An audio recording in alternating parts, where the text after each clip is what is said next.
I think no. 1, 2. Whoa. Hey everyone, welcome back to our channel.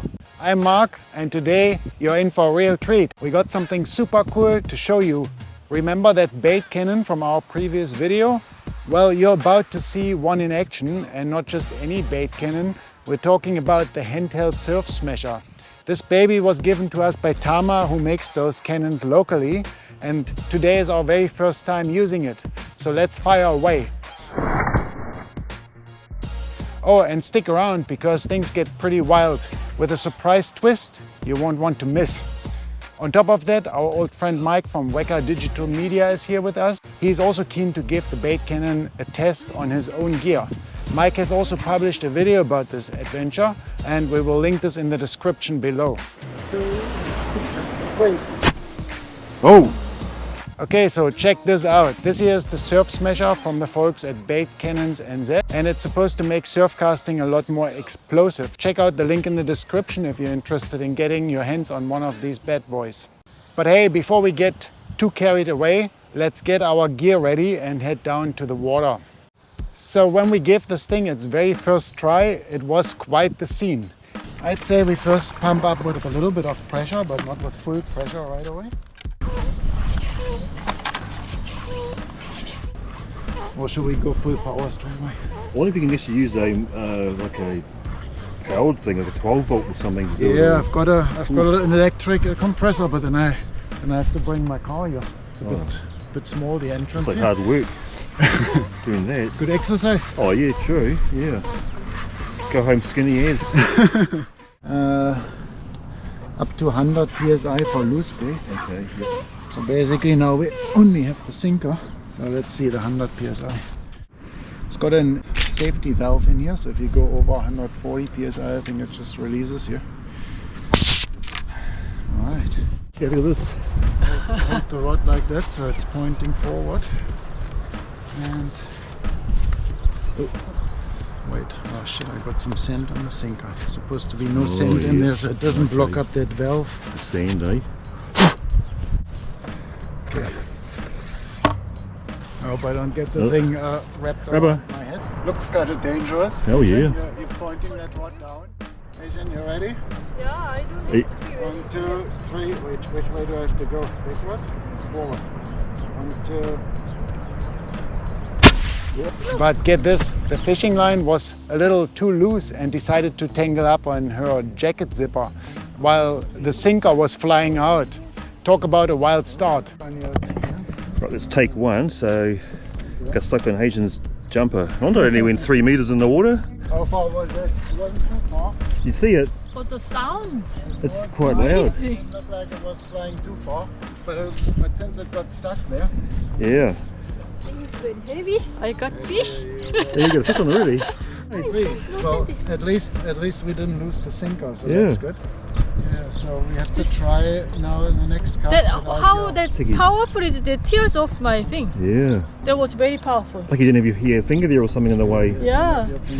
Luckily, Haitian didn't get launched into the harbor together with the sinker and all.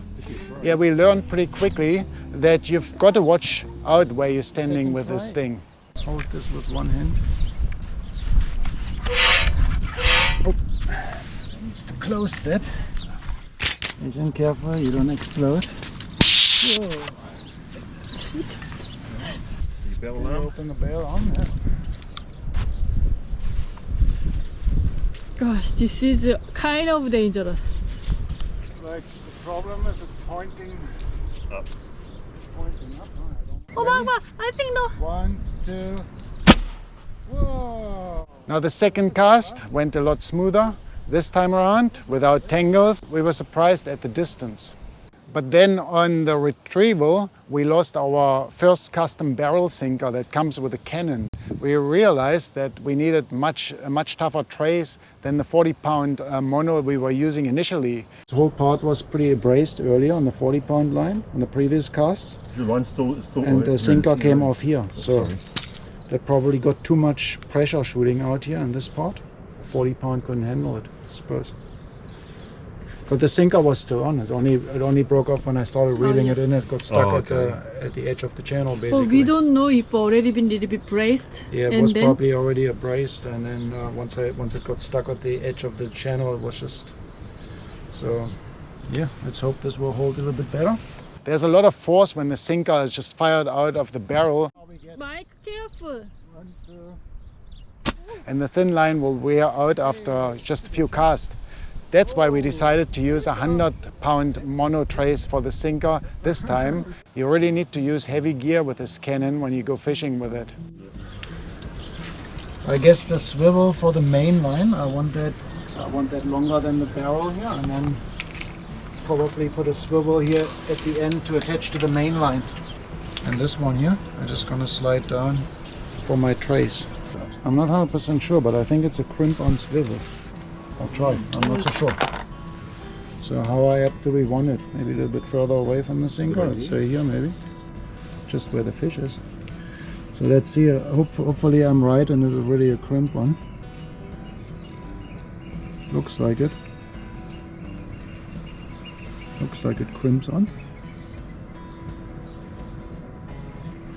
Be good to have a proper crimping tool. That's quite easy, eh? Put your three-way swivel on like that. You have less mess, less tangly mess. Yeah.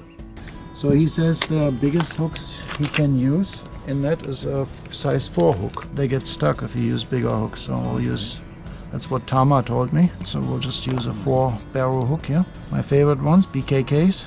Unfortunately also the most expensive ones. Very popular, aren't they? Yeah. Well, how do you tie your circle hooks on? I always snell mine, or no? I got one similar to yours. Then you got them nice and tight and pulling out towards the top, so they kind of roll in the hooks in the fish's mouth when they get hooked. After getting our new trays ready, we decided to give it a try with Mike's surfcaster this time. Mike is a legend in old school surf casting, and to be honest, he wasn't too sure about our fancy new toy.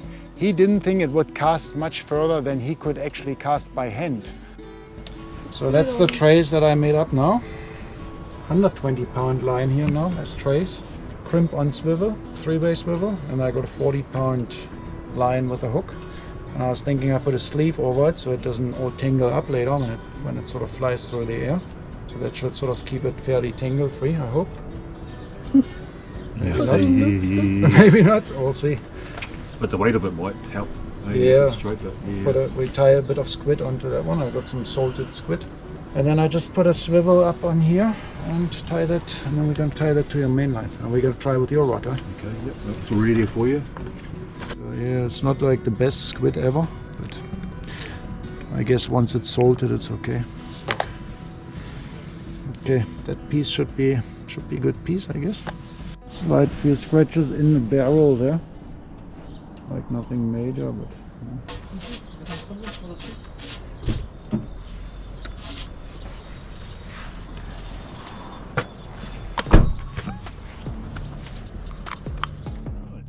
So we set up Mike's gear, and let me tell you what happened next was pretty nuts. So we got our squid bait on here, and gonna chuck that whole thing into the barrel now with a squid. I don't have any scent. Always gotta make sure we don't have any scent on there.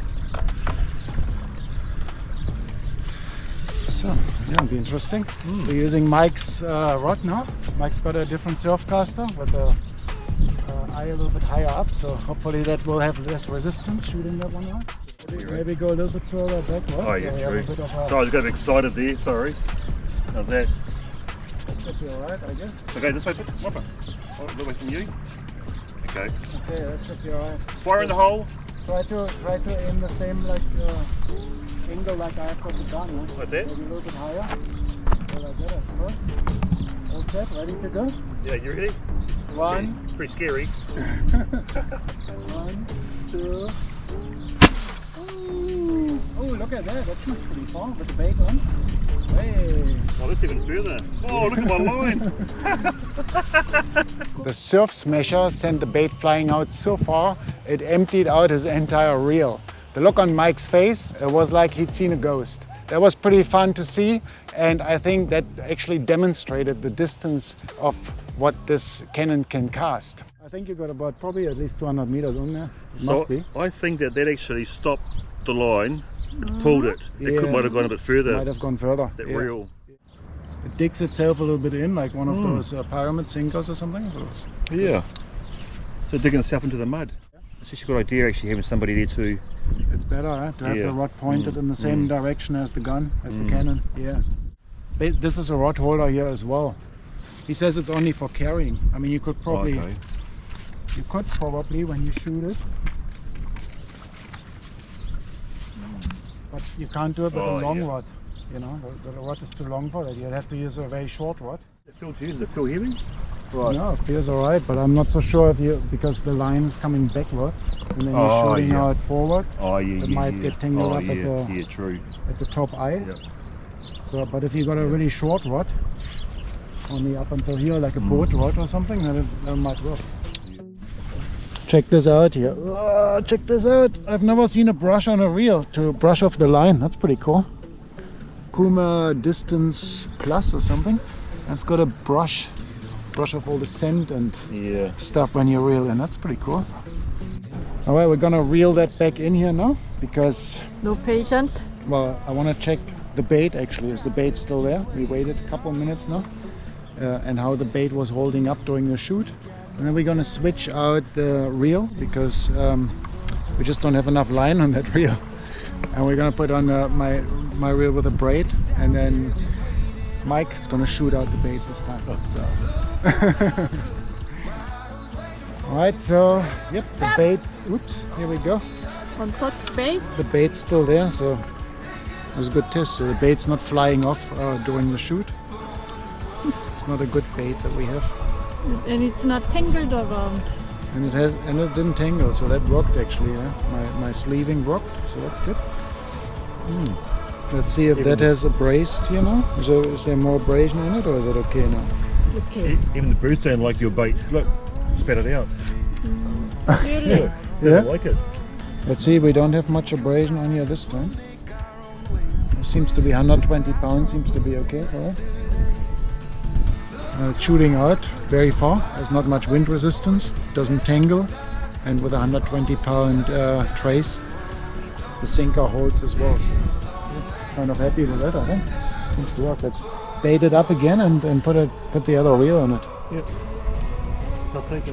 So that's 30 pound braid and about, I think, 400 meters on here. She wants to know too. I think she wants a sausage. No rubber. Isn't it crazy? What is this guy doing there? He's struggling against that water, isn't he? The current, isn't he? We don't want to shoot him, otherwise No. we're gonna knock him out. Yeah?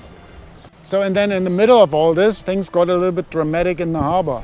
Suddenly the police showed up, and for a second we were all wondering what was going on there. Someone was being dragged through the harbor behind a kayak right on our firing line. Police and people were frantically running up and down the beach, and we learned that a small boat had actually overturned on the other side and drifted down the harbor with the incoming tide. The skipper then was being rescued by his friend on the kayak. So that was interesting, and luckily nobody got hurt, and in the end the guys even managed to get the boat back. Yeah, so we want to see basically how much further the Baitcannon will cast compared to the traditional surfcaster. Mike's gonna do both. Mike's gonna shoot the cannon and he's gonna cast as well. Really crank it down as fast as possible without hesitation, right? And sort of hold it like in that sort of 45-degree angle. But the main thing is to do it as fast as you can, right? Rubber, out of the way. Fire in the hole. Wait. Oh. Oh, wait. Oh, it's the line is tangled. Okay, Right. let's go. Ready? 1, 2, 3. 1, 2, 3. Woo! What? I think we lost the bait a little bit. The bait. Looked like the bait was flying in the wrong direction. It didn't go very far, did it? Risky. It didn't go too far. How did it look? Did it look alright? Oh yes, of course. Hard to catch a fish if there's no bait on the hook. This time the bait flying away. It felt good. I like the feel of it. It comes down quite easy to handle. Try the cast and see how far you get with that one. I like the feel of it. It's got a really, I like the skinny butt. It's a really light rod. Because of my bad shoulders, I can't spin for fish for very long. I've got really bad shoulders. We'll give it a cast. See what distance we get out of it compared to the Cannon. See how it goes with this. What reel is this? This is a Shimano reel. Oh, Why? I'm actually going to be putting my finger on some braid.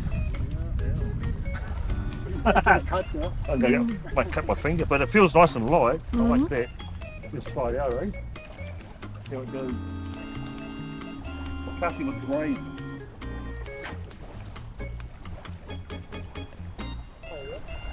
Wow, pretty far. That feels nice. That feels quite nice to cast that. I like that. It's gonna work.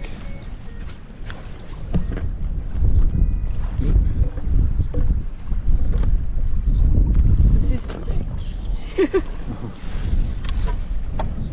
Right, there we go. Hey, rubber. 3. Oh, that was good.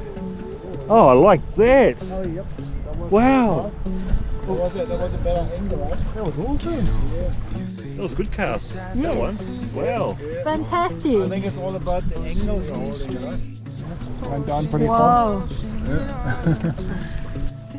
If you got a lot of current and this sinker, the round sinker isn't holding, doesn't grip into the sand, then you would have to freeze a grapnel sinker, but then you still have to wait until it defrosts, and in that moment it will still roll around the beach anyway. So It's gonna take a little long time to reel in, huh? it's almost like drone fishing, where you have to reel like hell to get the bloody thing back. Not quite as bad as drone fishing. Not the best spot where we're fishing here at the moment. Eh? It's like Oh no. sort of the channel is was- quite far away from here.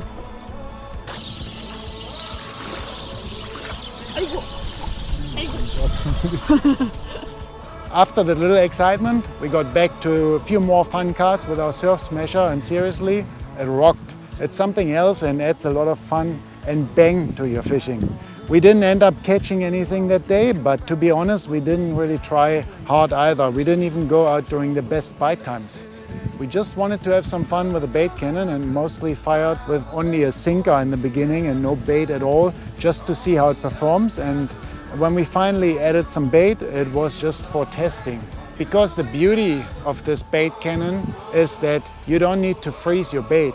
The sinker acts as a bullet with the same diameter as the barrel, and bait simply needs to be tied onto a simple 2-hook dropper rig with bait elastic. It really couldn't be easier than that.